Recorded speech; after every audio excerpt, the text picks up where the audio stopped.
قضاوت نکنید. تو حق نداری برای هیچ کس قضاوت بکنید. احکم الحاکمین خودشه. اگه دوست داریش کمکش کن. تو حق نداری اگه شرابخوری داره شراب میخوره بگی این ملعون نجس شراب خورده، این جهنمیه. گریه و زاری و تواضع و معصیت خیلی بهتر از تکبر و عبادته.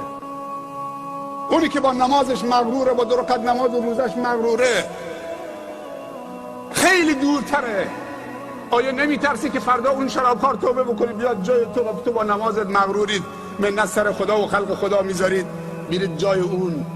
بعضی انسان ها پشت تسبیحشون قایم شدن، بعضی انسان ها پشت حجشون قایم شدن. طرف فکر میکنه وقتی رفت حاجی شد دیگه هر کاری دلش میخواد بکنه، یه مجوز حج رفتن. بعضی ها پشت نمازشون قایم شدن، هر کسی نماز میخونه دیگه آزاده. اینطوری نیست. اگه راست میگی کمکش کن تا دست از این شراب بکشه.